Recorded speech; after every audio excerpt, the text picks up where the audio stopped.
para desarrollar los temas que anunciamos en Hora 23.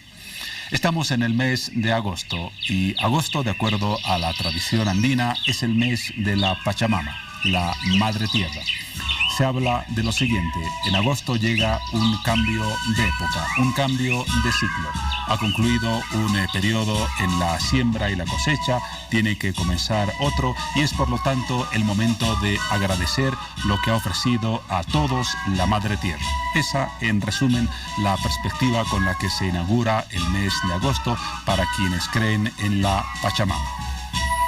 Estamos con Edmundo Pacheco en Hora 23, él es amauta, nos ha visitado ya en varias oportunidades y vamos a tener una conversación a propósito del significado de la Pachamama en el mes de agosto, de si es válido el pensamiento de quienes rinden culto a esta referencia o si no. ¿Cómo está, don Edmundo? Buenas noches. Buenas noches. Un saludo Un gusto. para usted. Muchas gracias por la invitación. Comencemos hablando de lo que anunciaba. Para comenzar, ¿la Pachamama es una diosa o cómo la concebimos? Bueno, el concepto de Dios es mucho más occidental, ¿no? Viene de la línea ecuatorial para el norte, el patriarcado, el matriarcado, tiene unos conceptos muy lineales, muy verticales. Mientras para nosotros es la madre que te da, por ejemplo, una mamá que nos ha criado desde el vientre, nos has dado de lactar dentro del vientre de los 9 meses, hemos nacido y nos sigue lactando hasta que seamos mayores de edad. De todas maneras sigue siendo, sin embargo, una especie de deidad. Sí, pero vamos a decir que sí, pero es un símbolo femenino, la naturaleza. Todos los días comemos, entonces agradecemos a toda la comida que hemos recibido. Toda la ropa que tenemos está en el algodón, el hilo, no toda la comida que ingerimos viene de la naturaleza. Entonces agradecemos a esa relación de lo femenino, porque lo femenino es la crianza, es el útero de la vida. Como la mujer tiene el útero para representar a su guagua, entonces la naturaleza tiene su útero para darnos sus alimentos. Ahora, ¿por qué deberíamos creer en la Pachamama? Usted ha mencionado un par de ejemplos. Habrá gente que dice, yo no creo que la ropa que tengo viene de la Pachamama, viene de la tienda de la que me he comprado, con un pensamiento absolutamente práctico. No dirá, los alimentos que estoy consumiendo están en mi mesa gracias a lo que es la Pachamama y a su trabajo, sino simplemente a mi trabajo y a lo que he podido comprar en el mercado. ¿Por qué deberíamos creer en la Pachamama? Detrás de esa tienda que te está vendiendo ropa, detrás del mercado que te está vendiendo un kilo o 5 kilos de carne, verduras, todo lo que tú quieras, están los hermanos, las mujeres, hombres y mujeres que han labrado, que han sembrado y han cosechado la tierra. Ya no vemos esa perspectiva, ¿no? Materialmente, el materialismo solamente se encarga de ver justamente el que te va a ofertar y tú le estás comprando, ¿no? Es el mundo materialista, capitalista que te muestra. Pero para nosotros te hacemos ver lo que el hombre, la mujer han trabajado. Agradecemos a esa gente detrás que está de todo eso. Agradecemos a todas esas relaciones que tenemos. A la ropa, el algodoncito, quién lo ha sembrado, quién ha cosechado, quién ha hilado, una máquina, la mano del hombre, una industria, entonces viene. Agradecemos a esa relación en todo el proceso que ha venido en la industria, qué sé yo. Entonces, ahora esta es una visión más próxima a los habitantes del occidente del país, principalmente en la región altiplánica, que al universo de nuestro territorio. No es una visión compartida o general, ¿verdad? Mira, si nosotros vemos mucho más antes de las imposiciones coloniales, que sé, más de 500 años atrás, los pueblos, hay 5 civilizaciones muy grandes, ¿no? Justamente la índica, ¿no? La fenicia, que sea justamente la mediterránea, después viene la azteca, después viene justamente la parte asiática en el Tíbet, y viene la indoamericana, que justamente es el Tahuantinsuyo. Entonces, todos estos pueblos antiguos siempre honraban justamente a esta parte femenina, y a la parte masculina honraban al sol y a los cerros en punta. Entonces, esta relación hace que ambas fuerzas se manifiestan entre Chachahuarmi, hombre-mujer. Pero no ocurre, por ejemplo, en el oriente del país esta especie de veneración a la Pachamama. Han ocurrido anteriormente, no con el símbolo de Pachamama, sino con el símbolo de su cultura, la forma que han representado a lo femenino, ¿no? Pero en el presente, le hablo del presente, no hay en la región oriental del país ese hay culto todavía, a la Pachamama. bueno, lo que pasa que mira, el Aymara, el Quechua ha expandido justamente su cultura, sus saberes ancestrales, entonces ha llevado no solamente a la Amazonía, ha llevado a todos los continentes. Hoy en día justamente se está haciendo en Europa, en Asia, en África, donde está la gente colla, donde está la gente boliviana. Están haciendo sus ceremonias. Entonces, muchos dicen solamente en Bolivia. No, ya no. Por ejemplo, en Santa Cruz, el Camba hace esta ceremonia. Varias veces me ha tocado ir donde gente oriental, netamente Camba, ¿no? Mestizaje, qué sé yo, pero hace esa relación. Entonces va honrando esa relación. Cuando le vas explicando, es como al niño le dice, esta es la A, esta es la O, este es el 1. El niño va a honrar ese número y va a llevar para siempre en su memoria. Entonces la gente de la Amazónica también hace eso.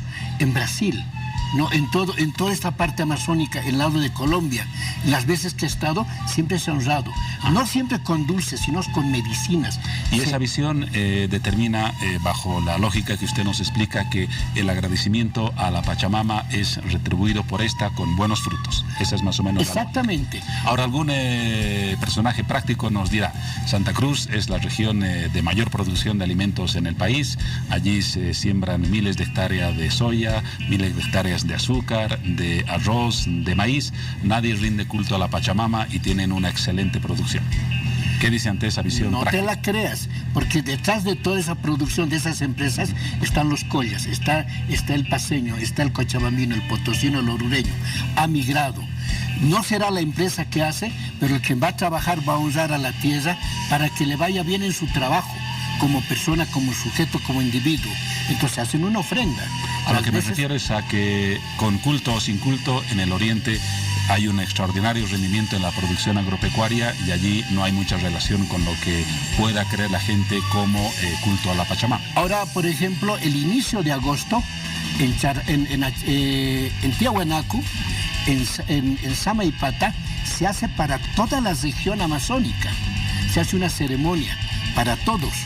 Por lo que el 21 de junio justamente honramos al nuevo tiempo, a la época del invierno. Agradecemos para que haya una buena producción. Por eso que hay la mirada, dice, este tiempo va a haber buena producción en la Amazonía, en la altura también. Entonces hay ese equilibrio justamente, ¿no?, del ecosistema. Entonces, no solamente el empresario va a hacer, pero no te lo creas.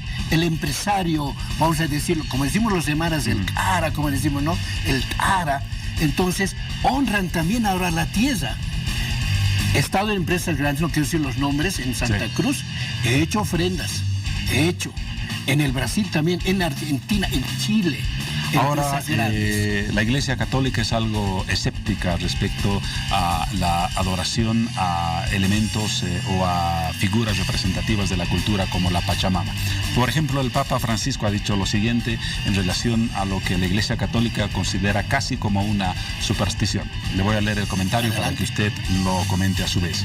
Él ha dicho, hablo del Papa Francisco, en el caso de las culturas populares de pueblos católicos podemos reconocer algunas debilidades que todavía deben ser sanadas por el Evangelio. Creencias fatalistas o supersticiosas que hacen recurrir a la brujería y a variados ritos. ¿Estamos bajo esta figura que menciona el Papa cuando adoramos a la Pachamama? Mira, qué lindo que has comentado. Mira, sin ir lejos, la Iglesia Católica ha tenido que indianizarse en América para no perecer, porque en la época, hace 200, 300 años, estaba para sucumbir justamente al catolicismo, porque la cultura, la civilización andino-amazónica, sus tradiciones son muy fuertes, muy arraigados. Por eso que hace 500 años justamente hacen el descabezamiento justamente de Tupac Katari, Tupac Amaru, los descuartizan para poder destruir la cultura, pero ni así no logran. Entonces, las huacas, los centros ceremoniales, lo utilizan como una serie de fetichismo, de poder romper el esquema a los sabios. Entonces, descabezan a los abuelos. En el lado del lago Titicaca, tanto Bolivia como el Perú, hay centros donde han torturado a los abuelos sabios. Ellos creyeron que justamente iba a ser, matando a estos sabios, va a terminarse esta adoración a la tierra, al sol, a la luna, a los cerros. Pero no se dieron cuenta que no solamente morimos un día, una vez, volvemos a nacer y volvemos a nacer. Entonces, ¿qué ha tenido que hacer la iglesia? Pese justamente al sometimiento de nuestras huacas, ha tenido que indianizarse. La misa de 8 días es andina, el cabo de mes es andina, 6 meses, cabo de año, no es católica. Por ejemplo, tú vas a la Virgen de Copacabana, a la Virgen de Cotoca, son fiestas andinas. Tenemos el calendario agrícola lunisolar, donde están todas esas relaciones de esos lugares sagrados. Entonces la Iglesia Católica, para no eliminarse, no autoflagelarse, no autohuilancharse, ha tenido que indianizarse y ha tenido que establecer en forma de ceremonias. Una interesante visión. O sea, ¿qué quiere decir esto? El Papa puede dar un discurso, pero la realidad es otro, lo que los curas cumplen con nuestra escultura. Hay distintas visiones del tema, pero interesante el punto de vista. Siempre es bueno presentar visiones diferentes de lo que se está hablando. Antes de despedirnos, usted ha traído aquí algunos objetos. Explíquenos brevemente, ya que estamos, para quienes creen en ello, en el mes de la Pachamama, cuáles son los objetos que se utilizan para rendir culto a ella. Por favor. 2 cosas. Primero, la creencia viene de un sistema dogmático. Esto es toda una ciencia. Es la ciencia del manejo de la energía, del manejo de los objetos, de las formas a nivel energético, ¿no? Lo que la materia es lo que generamos. Por ejemplo, generamos en forma de símbolos. Por ejemplo, la llama te sirve Estamos para hablando, perdón, en este caso de objetos, ¿cuál es el nombre? Claro, Lillas, ¿no? Las illas o los pasterios que le llamamos, ya. Entonces van a representar. Tú, por ejemplo, como comunicador, deberías de ponerte un condorcito, ¿no? O un loro, me decía. O un loro también. Debe ser por lo que hablamos. Claro, mucho. porque el loro habla bastante. Ustedes tienen que hablar todo el día en la televisión. O sea, se los ve constantemente en el canal, sí, en la pantalla. El lorito es así. Entonces, aquí tienes la costura, ¿no? Sí. Justamente lo que hacen la ropa, como anteriormente me mencionabas. Después también a la mesa tierra, lo que está la carpintería, la mecánica, los que hacen panificación, está el horno, ¿no? Los que trabajan con la luna son los médicos, las enfermeras, trabajan con el parto, trabajan con la salud integral del hombre, está relacionado. Y los que son empresas grandes, lo que está el Tata Santiago, lo que es justamente el Tata Bombori. Y una mauta como usted, ¿cómo maneja estos símbolos en alguna ceremonia? Entonces, ¿nosotros qué hacemos, no? Que, por ejemplo, en la familia, en nosotros, alguien estaba enfermo o estaba muy saludable, entonces ponemos un símbolo de mariposa. La mariposa honramos, agradecemos como símbolo de la salud o la falta de salud. ¿Y qué garantiza que se cumpla lo que se está buscando? Va a depender mucho la intención que le pongas, mucho la consistencia y la tenacidad que tengas eso. Quizás podríamos hablar de fe, pero es más la consistencia de la conciencia, ¿no? La estabilidad en un objetivo, en un horizonte que se ha trazado el hombre. Entonces ponemos ese símbolo. Por ejemplo, un transportista, uno que corre, va a ponerse un autito o una llamita, ¿no? En todo caso, por ejemplo, cuando una persona es trabajadora, tiene una empresa grande y hay muchos trabajadores, se va a poner la hormiga.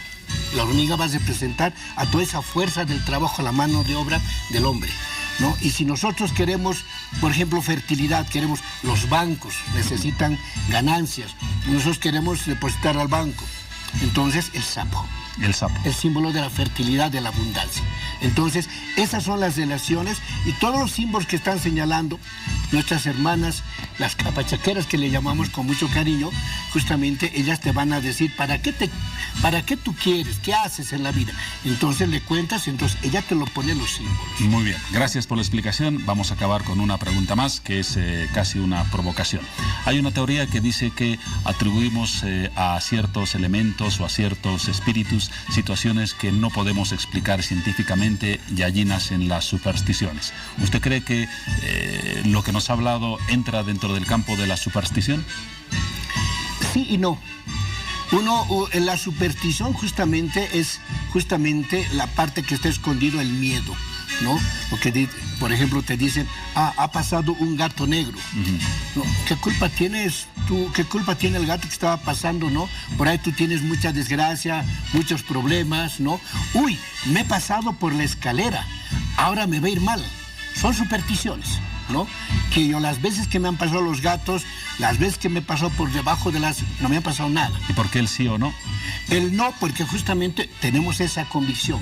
Porque nosotros vivimos en un espacio donde es sagrado, la vida, la tierra, ¿no? Entonces va a depender mucho del condicionamiento mental que nos hemos sido impuestos. En la escuela nos meten el miedo, los colegios, las universidades, te vas a aplazar, te tienes que presentar eso, tienes que hacer la tarea, no, el curita te dice, si no haces esto vas a ir al infierno, y una serie de convicciones justamente que se han estructurado a través ideológica. Mientras los pueblos y las naciones de la nación del cóndor, entre coitos, remaras, guaraníes, siempre justamente estamos honrando a los espíritus de vida. Ellos nos cuidan, son nuestros tutelares, son nuestros huihuiris, son los que sustentan entre la vida y la muerte. La palabra de Edmundo Pacheco, Amauta, la visión de un tema que seguramente generará apoyo en otros, escepticismo en los demás, pero se trata justamente de eso, de tener confianza en lo que uno cree y en lo que tiene definitivamente fe. Gracias, don Edmundo, y felicidades por este mes, por lo que significa para quienes comparten esa visión de la, a su vez, cosmovisión andina. Hasta una próxima oportunidad. Muchas gracias y un jayaya y una buena crianza de la vida, época de siembra en la naturaleza. Nos vamos ahora a un corte.